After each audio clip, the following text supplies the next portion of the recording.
आदरणीय अध्यक्ष जी, कांग्रेस सरकार ने 26/11 की इतनी बड़ी घटना के बाद भी एक भी डिप्लोमेट को भारत से बाहर निकालने की हिम्मत नहीं की। छोड़ो इधर, एक वीजा तक कैंसिल नहीं किया, एक वीजा तक कैंसिल नहीं कर पाए थे। देश पर पाकिस्तानी स्पॉन्सर्ड बड़े बड़े हमले होते गए, लेकिन यूपीए सरकार ने पाकिस्तान को मोस्ट फेवर्ड नेशन का दर्जा देकर रखा था। वो कभी वापस नहीं लिया था। एक तरफ देश मुंबई के हमले का ये न्याय मांग रहा था, दूसरी तरफ कांग्रेस पाकिस्तान के साथ व्यापार करने में लगी थी।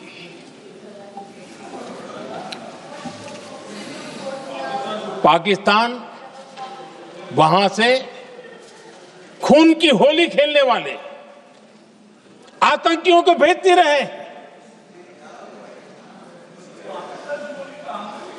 और कांग्रेस यहां अमन की आश के मुशायरे किया करती थी। मुशायरे होते थे। हमने आतंकवाद और अमन की आस का ये वन वे ट्रैफिक बंद कर दिया।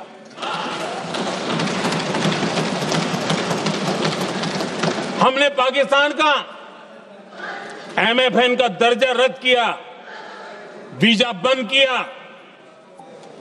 हमने अटारी वाघा बॉर्डर को बंद कर दिया।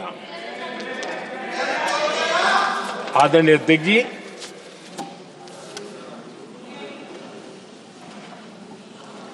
भारत के हितों को गिरवी रख देना ये कांग्रेस की पार्टी की पुरानी आदत है। इसका सबसे बड़ा उदाहरण सिंधु जल समझौता है। सिंधु जल समझौता किसने किया? नेहरू जी ने किया। और मामला किससे जुड़ा था? भारत से निकलने वाली नदियां, हमारे यहां से निकली हुई नदियां, उसका वो पानी था। और वो नदियां हजारों साल से भारत की सांस्कृतिक विरासत रही है, भारत की चैतन्य शक्ति रही है। भारत को सुजलाम सुफलाम बनाने में उन नदियों का बहुत बड़ा योगदान रहा है। सिंधु नदी जो सदियों से भारत की पहचान हुआ करती थी, उसी से भारत जाना जाता था। लेकिन नेहरू जी और कांग्रेस ने सिंधु और झेलम जैसी नदियों पर विवाद के लिए पंचायत किसको दी? वर्ल्ड बैंक को दी। वर्ल्ड बैंक फैसला करे क्या कर रहा है। नदी हमारी, पानी हमारा।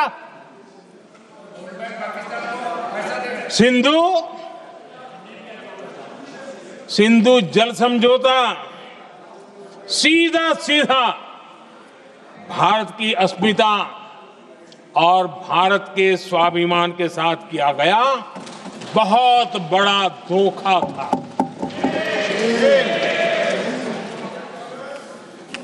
आदरणीय अध्यक्ष जी, आज के देश के युवा ये बात सुनते होंगे तो उनको भी आश्चर्य होगा कि ऐसे लोग थे हमारे देश का काम करते थे। नेहरू जी ने इस ट्रीटी करी और क्या किया? ये जो पानी था, जो नदियां थी, जो भारत से निकल रही थी, उन्होंने 80% पानी पाकिस्तान को देने के लिए वो राजी हो गए। और इतना बड़ा हिंदुस्तान, उसको सिर्फ 20% पानी। कोई मुझे समझाए भाई ये कौन सी बुद्धिमानी थी, कौन सा देश हित था, कौन सी डिप्लोमेसी थी, क्या हालत करके बना के रखा था आप लोगों ने। इतनी बड़ी आबादी वाला हमारा देश, हमारे यहां से निकलती हुई ये नदियां, और सिर्फ 20% पानी और 80% पानी उन्होंने उसको दिया जो देश खुलेआम भारत को अपना दुश्मन करार कर देता रहा है, दुश्मन कहता रहा। और ये पानी पर किसका हक था? हमारे देश के किसानों का, हमारे देश के नागरिकों का। हमारा पंजाब, हमारा जम्मू कश्मीर देश के एक बहुत बड़े हिस्से को इन्होंने पानी के संकट में धकेल दिया, इस एक कारण से। और राज्यों के भीतर भी पानी को लेकर के आपस में संघर्ष पैदा हुई है, प्रतिस्पर्धा पैदा हुई, और उनका जिस पर हक था उस पर पाकिस्तान मौज करता रहा। और ये दुनिया में अपनी डिप्लोमेसी के पाठ पढ़ाते रहते हैं। आदरणीय अध्यक्ष जी, अगर ये ट्रीटी न होती तो पश्चिमी नदियों पर कई बड़ी परियोजनाएं बनती। पंजाब, हरियाणा, राजस्थान और दिल्ली, वहां के किसानों को भरपूर पानी मिलता, पीने के पानी की कोई समस्या नहीं रहती। औद्योगिक प्रगति के लिए भारत बिजली बना पाता। इतना ही नहीं, नेहरू जी ने इसके उपरांत करोड़ों रुपए भी दिए ताकि पाकिस्तान नहर बना सके।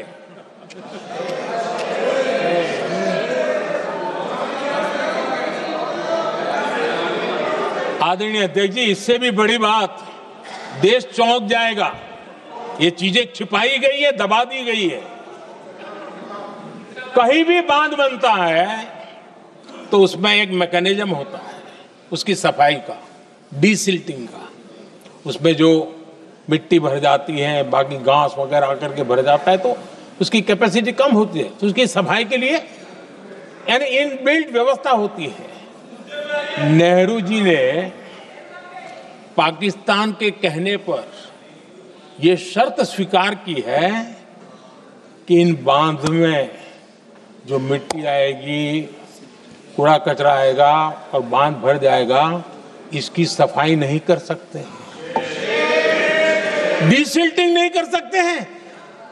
बांध हमारे यहां, पानी हमारा, लेकिन निर्णय पाकिस्तान का कि आप डीसिल्टिंग नहीं कर सकते। इतना ही नहीं, जब इस बार मैं डिटेल में गया तो एक बांध तो ऐसा है कि जहां ये डीसिल्टिंग के लिए जो गेट होता है ना, उसको वेल्डिंग कर दिया गया है ताकि कोई गलती से भी खोल करके मिट्टी को निकाल ना दे। पाकिस्तान ने नेहरू जी से लिखवा दिया था कि भारत बिना पाकिस्तान की मर्जी अपने बांधों में जमा होने वाली मिट्टी साफ नहीं करेगा, डीसिल्टिंग नहीं करेगा। ये समझौता देश के खिलाफ था और बाद में नेहरू जी को भी ये गलती माननी पड़ी। इस समझौते में निरंजन दास गुलाटी करके एक सज्जन उसमें जुड़े हुए थे। उन्होंने एक किताब लिखी है। उस किताब में उन्होंने लिखा है कि फरवरी 1961 में नेहरू ने उनसे कहा था, गुलाटी, मुझे उम्मीद थी कि यह समझौता अन्य समस्याओं के समाधान का रास्ता खोलेगा, लेकिन हम वही हैं जहां पहले थे, ये नेहरू जी ने कहा। नेहरू जी केवल तत्कालिक प्रभाव देख पा रहे थे, इसलिए उन्होंने कहा कि हम वहीं के वहीं हैं। लेकिन सच्चाई ये कि इस एग्रीमेंट के कारण देश बहुत पिछड़ गया, देश बहुत पीछे चल गया और देश का बहुत नुकसान हुआ। हमारे किसानों को नुकसान हुआ, हमारी खेती को नुकसान हुआ। और नेहरू जी उस डिप्लोमेसी को जानते थे जिसमें किसान का कोई वजूद ही नहीं था। यह हाल करके रखा था उन्होंने। आदरणीय अध्यक्ष जी, पाकिस्तान आगे दशकों तक भारत के साथ युद्ध और छद्म युद्ध, प्रॉक्सी वॉर करता ही रहा। लेकिन कांग्रेस की सरकारों ने बाद में भी सिंधु जल समझौते की तरफ देखा तक नहीं, नेहरू जी की गलती को सुधारा तक नहीं।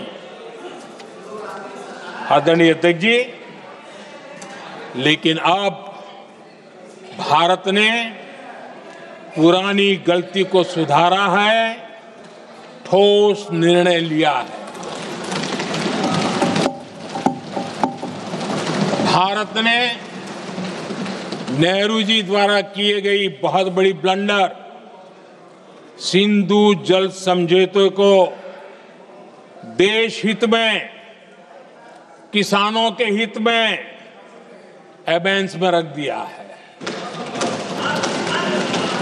देश का अहित करने वाला ये समझौता अब इस रूप में आगे नहीं चल सकता।